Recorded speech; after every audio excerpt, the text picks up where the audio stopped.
안녕하세요. 오늘 들려드릴 이야기는 1936년 시와 소설에 발표된 김유정 작가의 단편 소설입니다. 기생을 짝사랑하게 된 한 순진한 학생이 겪는 씁쓸하고도 웃지 못할 하룻밤의 소동극을 담고 있습니다. 인간의 얄팍한 이기심과 맹목적인 감정이 빚어낸 옛 시절의 촌극을 편안한 마음으로 감상해보세요. 그럼 이야기 시작하겠습니다. 김유정, 시와 소설 1. 내가 학교에 다니는 것은 혹 시험 전날 밤새는 맛에 들렸는지 모른다. 내일이 영어 시험이므로 그렇다고 하룻밤에 다 안다는 수도 없고 시험에 날듯한 놈 몇 대문 새겨나 볼까 하는 생각으로 책수를 뒤지고 있을 때 절컥 하고 바깥벽에 자전거 세워놓는 소리가 난다. 그리고 행길로 난 유리창을 두드리며 이상 하는 것이다. 밤중에 웬 놈인가 하고 찌뿌둥이 고리를 따보니 캡을 모로 눌러붙인 두꺼비 눈이 아닌가. 또 무얼 하고 좀 떠름했으나 그래도 한 달 포 만에 만나니 우선 반갑다.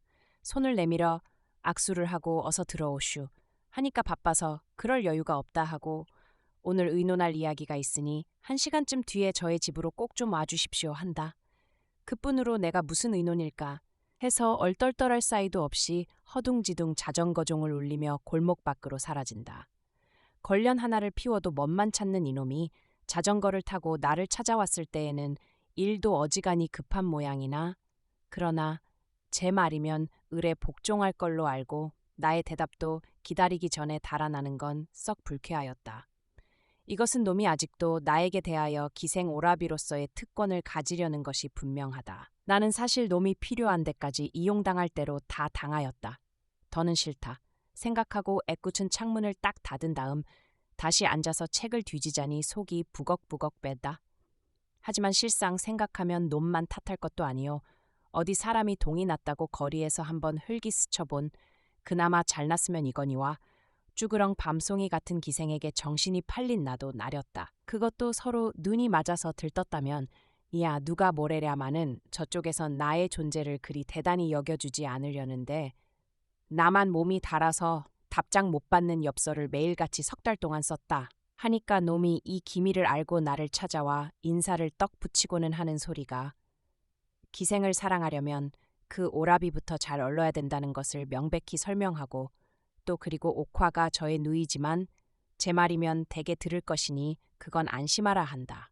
나도 옳게 여기고 그 다음부터 학비가 올라오면 상정같이 놈을 모시고 다니며 뒤치다꺼리 하기에 볼일을 못 본다. 이게 버릇이 돼서 툭하면 놈이 찾아와서 산보나 가자고 끌어내서는 극장으로 카페로 혹은 저 좋아하는 기생집으로 데리고 다니며 밤을 새 기가 일수다. 물론 그 비용은 성냥 사는 일 전까지 내가 내야 되니까 얼뜬 보기에 누가 데리고 다니는 건지 영문 모른다. 게다 즈 누님의 답장을 얻어올 테니 한번 보라고 연일 장담은 하면서도 나의 편지만 가져가고는 꽁 구워 먹은 소식이다. 편지도 우편보다는 그 동생에게 전하니까 마음에 좀 든든할 뿐이지 사실 바로 가는지 혹은 공동변소에서 콧노래로 뒤지가 되는지 그것도 자세 모른다. 하루는 놈이 찾아와서 방바닥에가 벌룽 자빠져 콧노래를 하다가 무얼 생각했음인지 다시 벌떡 일어나 앉는다. 올룽한 낯짝에 그 두꺼비 눈을 한 서너 번 끔뻑거리다 나에게 훈계가 너는 학생이라서 아직 화류계를 모른다. 멀리 앉아서 편지만 자꾸 띄우면 그게 뭐냐고 톡톡히 나무라더니 기생은 여학생과 달라서 그저 맞붙잡고 주물러야 정을 쏟는데 하고 사정이 딱한 듯이 입맛을 다신다. 첫사랑이 무언지 무던히 후려맞은 몸이라 나는 귀가 번쩍 뛰어 그럼 어떻게 좋은 도리가 없을까요? 하고 다가서서 물어보니까 잠시 입을 다물고 주저하더니 그럼 내 직접 인사를 시켜줄 테니 우선 누님 마음에 드는 걸로 한 2, 30원어치 선물을 하슈 화류계 사랑이란 돈이 좀 듭니다. 하고 전일 기생을 사랑하던 저의 체험담을 팍 이야기한다. 돈을 먹이는데 실달 계집은 없으려니 깨닫고 나의 정성을 눈앞에 보이기 위하여 놈을 데리고 다니며 동무에게 돈을 구걸한다. 양복을 잡힌다 하여 덩어리 돈을 만들어서는 우선 백화점에 들어가 같이 점심을 먹고 나오는 길에 42원짜리 순금 트레 반지를 놈의 의견대로 사서 부디 잘 해달라고 놈에게 들려보냈다. 그리고 약속대로 그 이튿날 밤이 늦어서 찾아가니 놈이 자다 나왔는지 눈을 비비며 제가 쓰는 중문 감방으로 맞아들이는 그 태도가 어쩐지 어제보다 탐탁지가 못하다. 반지를 전하다 퇴짜나 맞지 않았나 하고 속으로 초를 부비며 앉았으니까 놈이 거기 관하여는 일체 말없고 딴통같이 앨범 하나를 꺼내어 여러 기생의 사진을 보여주며 객적은 소리를 한참 짓거리더니 우리 누님이 이상 오시길 여태 기다리다가 고대 막 노름 나갔습니다. 내일은 요보다 좀 일찍 오셔요 하고 주먹으로 하품을 끄는 것이다. 조금만 일찍 왔더라면 좋을 걸 안 됐다 생각하고 그럼 반지를 전하니까 뭐라더냐 하니까 누이가 퍽 기뻐하며 그 말이 초면 인사도 없이 선물을 받는 것은 신뢰로운 일임에 직접 만나면 돌려보내겠다 하더란다. 이만하면 일은 잘 얼렸구나. 안심하고 하숙으로 돌아오며 생각해보니 반지를 돌려보낸다면 나는 언턱거리를 아주 잃을 터라 될 수 있다면 만나지 말고 편지로만 나에게 마음이 동하도록 하는 것도 좋겠지만 그래도 옥화가 신뢰롭다 생각할 만치 그만치 나에게 관심을 가졌음에는 그 다음은 내가 가서 붙잡고 조르기에 달렸다. 궁리한 것도 무리는 아닐 것이다. 마는 그 다음 날 약 1시간을 일찍 찾아가니 놈은 여전히 귀찮은 하품을 터뜨리며 좀 더 일찍이 오라 하고 다음날 찾아가니 역시 좀 더 일찍이 오라 하고 이렇게 연나흘을 했을 때에는 놈이 괜스레 제가 고를 내가지고 불안스럽게 굴므로 나 자신 너무 우습게 대접을 받는 것도 같고 아니 꼬어서 망할 자식 이젠 너와 안 놀겠다 결심하고 불이 나게 하숙으로 돌아와 이불 전에 눈물을 씻으며 지내온 지 달포나 된 오늘날 의논이 무슨 의논일까. 시험은 급하고 과정 낙제나 면할까 하여 눈을 까디집고 책을 뒤지자니 그렇게 똑똑하던 글자가 어느덧 먹줄로 변하니 글렀고 게다 아련히 나타나는 옥화의 얼굴을 보면 볼수록 속만 탈 뿐이다. 몇 번 고개를 흔들어 정신을 바로잡아 가지고 들여다보나 아무 효과가 없음에는 이건 공부가 아니라 생각하고 한 구석으로 책을 내던진 뒤 일어서서 들창을 열어놓고 개운한 공기를 마셔본다. 저 건너 서양집 위층에서는 붉은빛이 흘러나오고 어디선지 울려드는 가들픈 육자배기. 그러자 문득 생각나느니 계집이란 때 없이 잘 느끼는 동물이다. 어쩌면 옥화가 그동안 매일같이 띄운 나의 편지에 정이 돌아서 한번 만나고자 불렀는지 모르고 혹은 놈이 나에게 끼친 신뢰를 깨닫고 전일의 약속을 이행하고자 오랬는지도 모른다. 하여튼 양당 간에 1시간 후라고 시간까지 지정하고 갔을 때에는 되도록 나에게 좋은 기회를 주려는 게 틀림이 없고 이렇게 내가 옥화를 얻는다면 학교쯤은 내일 집어치워도 좋다 생각하고 외투와 더불어 허릉허릉 거리로 나선다. 광화문통 큰 거리에는 목덜미로 스며드는 싸늘한 바람이 가을도 이미 늦었고 청진동 어기로 꼽들어 길 옆 이발소를 들여다보니 8시 45분, 1시간이 되려면 아직도 20분이 남았다. 전봇대에 기대어 걸련 하나를 피우고 나서 그래도 시간이 남음에 군밤 몇 개를 사서 들고는 2분에 하나씩 씹기로 하고 서성거리자니 대체 오늘 일이 하회가 어떻게 되려는가. 성화도 나고 계집에게 첫인사를 하는데 뭐라 해야 좋을는지. 그러나 저에게 대한 내 열정의 총량만 보여주면 그만이니까. 만일 네가 나와 살아준다면 그리고 네가 원한다면 내 너를 등에 업고 백리를 가겠다. 이렇게 다짐을 두면 그뿐일 듯도 싶다. 그 외에는 아버지가 보내주는 흙 묻은 돈으로 근근히 공부하는 나에게 별도리가 없고 이런 때 아버지가 돈 한 뭉텅이 소포로 붙여줄 수 있으면 하고 한탄이 절로 날 때 국수집 시계가 늙은 소리로 9시를 울린다. 지금쯤은 가도 되려니 하고 옆골목으로 들어섰으나 옥화의 집 대문 앞에 딱 발을 멈출 때에는 까닭없이 가슴이 두근거리고 그것도 좋으련만 목청을 가다듬어 두꺼비의 이름을 불러도 대답은 어디 갔는지 안채에서 계집 사내가 영문 모를 소리로 악장만 칠 뿐이요 그대로 난장판이다. 이게 웬일일까? 얼떨하여 떨리는 음성으로 2~3번 불러보니 그제야 문이 삐걱 열리고 뚱뚱한 안잠자기가 나를 쳐다보고 누구를 찾느냐 하기에 두꺼비를 보러 왔다 하니까 뾰족한 입으로 중문간 방을 가리키며 행주치마로 코를 쓱 씻는 양이 긴치 않다는 표정이다. 전일 같으면 내가 저에게 편지를 전해달라고 폐를 끼치는 일이 한두 번 아니라서 저를 만나면 담뱃값으로 몇 푼씩 집어주므로 저도 나를 늘 반기는 터이련만 왜 이리 기색이 틀렸는가. 오늘 밤 일도 아마 헛물켜나 보다. 그러나 우선 떡마루로 올라서서 방문을 쓱 열어보니 서로 잤다 치더라도 그 소란통에 놀라 깨기도 했으련만 두꺼비가 마치 떡매로 얻어맞은 놈처럼 방 한복판에 푹 엎으러져 고개 하나 들 줄 모른다. 사람은 불러놓고 이게 무슨 경우인가 싶어서 눈살을 찌푸리려다 강형 어디 편찮으슈 하고 좋은 목소리로 그 어깨를 흔들어 보아도 눈 하나 뜰 줄 모르니 이놈은 참 암만 해도 알 수 없는 인물이다. 혹 내 일을 잘 되게 돌보아주다가 집안에 분란이 일고 그 끝에 이렇게 되지나 않았나 생각하면 못할 바도 아니려니와 그렇다 하더라도 두꺼비 등 뒤에 똑같은 모양으로 엎으러졌는 채선이의 꼴을 보면 어떻게 추측해 볼 길이 없다. 누님이 수양딸로 사다가 가물을 가르치며 부려먹는다던 이 채선이가 자정도 되기 전에 제법 방바닥에 엎으렸을 리도 없겠고 더구나 처음에는 몰랐던 것이나 두 사람의 입코에서 멀건 콧물과 개거품이 뺨 밑으로 검 흐르는 걸 본다면 웬만한 장난은 아닐 듯 싶다. 머리끝이 쭈뼛하도록 나는 겁을 집어먹고 이 머리를 흔들어보고 저 머리를 흔들어보고 이렇게 눈이 둥그랬을 때 벼랑간 미다지가 딱 하더니 필연 옥화의 어머니리라 얼굴 강총한 늙은이가 표독스레 들어온다. 그 옆에 장승같이 섰는 나에게는 시선도 돌리려지 않고 두꺼비 앞에가 팔싹 앉아서는 도끼 눈을 뜨고 대듬 들고 들어온 장죽통으로 그 머리를 후려갈기니 팡 하고 그 소리에 내 등이 다 선뜩하다. 배지가 터져 죽을 이 망할 자식, 집안을 이렇게 망해놓니 죽을 테면 죽어라, 어서 죽어 이 자식.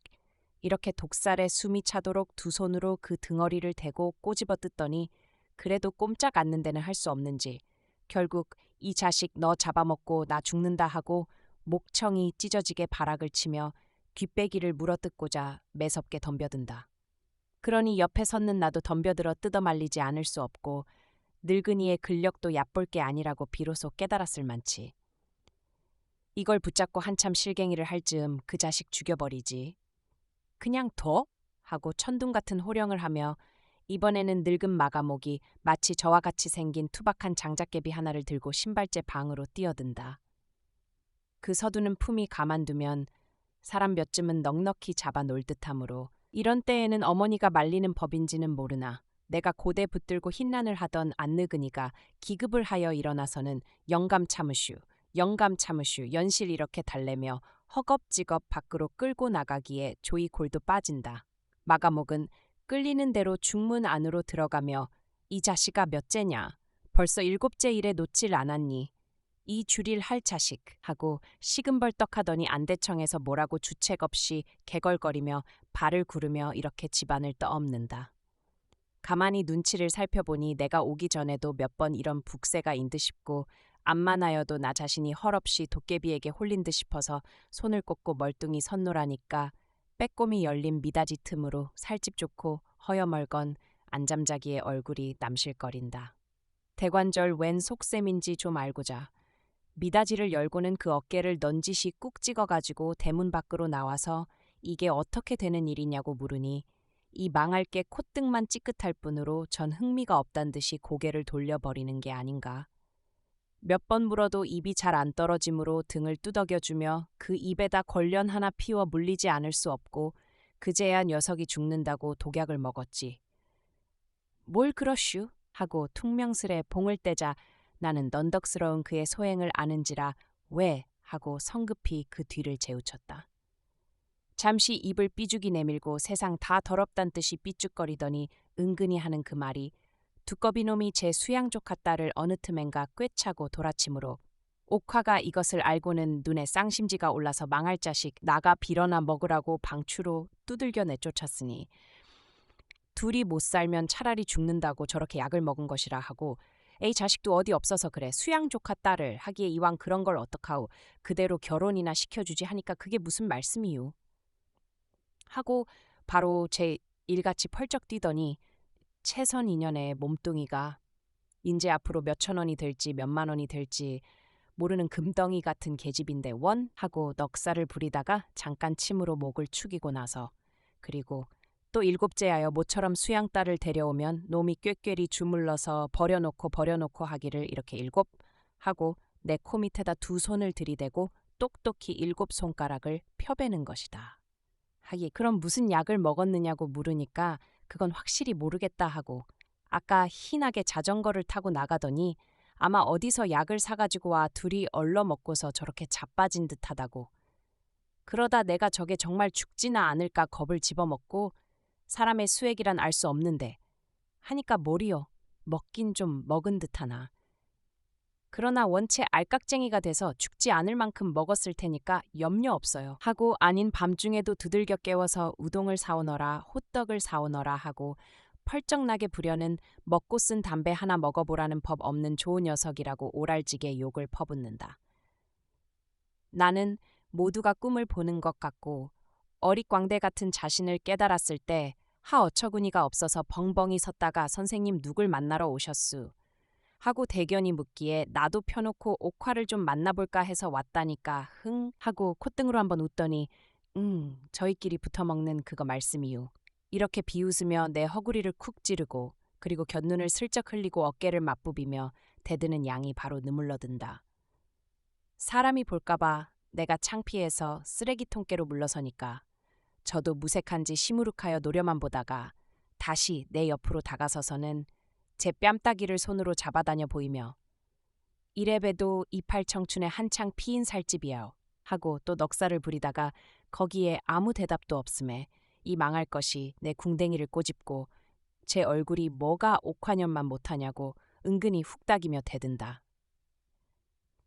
그러나 나는 너보다는 말라깽이라도 그래도 옥화가 좋다는 것을 명백히 알려주기 위하여 무언으로 땅에다 침 한 번을 탁 뱉어 던지고 대문으로 들어서려 하니까 이게 소매자락을 잡아당기며 선생님 저 담배 하나만 더 주세요. 나는 또 느물려 켰구나 생각은 했으나 성이 가셔서 갑제로 내주고 방에 들어와 보니 아까와 그 풍경이 조금도 다름없고 안에서는 여전히 동이 깨지는 소리로 개걸개걸 떠들어댄다. 1시간 후에 꼭 좀 오라던 놈의 행실을 생각하면 괘씸은 하나 채모에 몰리어 두꺼비의 머리를 흔들며 강형 정신을 좀 차리슈. 하여도 꼼짝 않더니 약 1시간 반가량 지남에 어깨를 우찔렁거리며 아이고 죽겠네 아이고 죽겠네 연애 소리를 지르며 입코로 먹은 음식을 울컥울컥 돌라놓는다. 이놈이 먹기는 좀 먹었구나 생각하고 등어리를 두드려주고 있노라니 얼마 뒤에는 윗목에서 채선이가 마저 똑같은 신음소리로 똑같이 돌르고 있는 것이 아닌가. 이렇게 되면 나는 저들 치닥거리 하러 온 것도 아니겠고 너무 벨이 상해서 한 구석에 서서 담배만 뻑뻑 피우고 있자니 또 미닫이가 우람스레 열리고 이번에는 나들이 옷을 입은 채 옥화가 들어온다. 아마 노름을 나갔다가 이 급보를 받고 달려온 듯 싶고 하도 그러던 차라 나는 복장이 두근거리어 나도 모르게 한 걸음 앞으로 나갔으나 그는 나에게 관하여는 일체 본 척도 없다. 그리고 정분이란 어디다 정해놓고 나는 것도 아니련만 앙칼스러운 음성으로 이놈아 어디 계집이 없어서 조카딸하고 정분이나 하고 발길로 두꺼비의 허구리를 활발히 퍽 지르고 나서 돌아서더니 이번에는 채선이의 머리채를 휘어잡는다. 2년 가랑머리를 찢어 놀련 하고 그 머리채를 들었다가 놓았다. 몇 번 그러니 재물 콧방아에 코피가 흐르는 것은 보기에 좀 심한 듯 싶고 얼김에 달려들어 강 선생 좀 참으십시오 하고 그 손을 꽉 잡으니까 대뜸 당신은 누구요 하고 눈을 똑바로 뜬다. 뭐라 대답해야 좋을지 잠시 어리둥절하다가 이내 제가 이경호입니다 하고 나의 정체를 밝히니까 그는 단마디로 저리 비키우 당신은 참석할 자리가 아니요 하고 내 손을 털고 눈을 흘기는 그 모양이 반지를 받고 신뢰롭다 생각한 사람커녕 정성스레 띄운 나의 편지도 제법 똑바로 읽어준 사람이 아니다. 나는 그만 가슴이 섬뜩하여 뒤로 넋없이 바라만 보며 따는 돈이 중하구나 깨닫고 금덩어리 같은 몸뚱이를 망쳐놓은 채선이가 저렇게까지도 미울 것도 같으나 그러나 그 큰 이유는 그 담 1년이 썩 지난 뒤에야 안 거지만 어느 날 신문에 옥화의 자살미수의 보도가 났고 그 까닭은 실연이라 해서 보기 숭글숭글한 기사였다.